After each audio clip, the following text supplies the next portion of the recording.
Gown తొడిగిండు, మెడల గొలుసేసిండు, సౌర వేసుకున్నాడు. సౌరం ఊసిపోకుండా ఓ బట్ట పేగు చుట్టి చిగల పువ్వు కూడా పెట్టుకున్నాడు. గమ్మతున్నాడు కదా. కూటి కోసం కోటి విద్యలు అన్నట్టు ఓట్ల కోసం తీరు తీరేశాలన్నట్టు.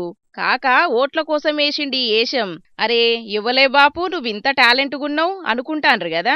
ఈ కాకది నారాయణపేట జిల్లా కోయిలకొండ మండలం షేరి వెంకటాపూర్ ఊరు. పేరు నారాయణ గౌడ్. రెండో విడత జరగబోతున్న పంచాయతీ ఎన్నికల్లో 1వ వార్డుకు పోటీల నిలుసున్నాడట కాక. ఇక ఈయనకు తగ్గట్టే ఎన్నికల సంఘం గౌను గుర్తు కేటాయించటాళ్లకు అందరికి మంచిగా గుర్తుండాలని అదే గౌను దొడుకొని చేస్తున్నాడు ప్రచారం. గమ్మతున్నది గదనుల్లా కాక గెటప్పు. ఇక ప్రచారం అంటే ఏదో అట్లా ఇండ్ల పొంటి తిరుక్కుంటా ఓటేయమని ఓరుడు కాదు. అగో చూడుండ్రి కాక ప్రచారం ఎట్లా నడుస్తాందో. పట్టుకున్నాడుల్లా కాక వాడకట్టోళ్ళందరినీ సంబురంలో ముంచి ఓట్లన్నీ గంపగుత్తకే పడేటట్టు భలే ప్లాన్ చేసిండు పోన్రి. మరిగా 1వ నెంబర్ వార్డులో జనాలు కాకను గెలిపిత్తరో లేకుంటే కాక గెటప్ను చూసి టైం పాస్ చేసి సప్పుడు చేయకనే ఉంటారో చూడాలే ఐతారం నాడు ఏమైతదో మరి.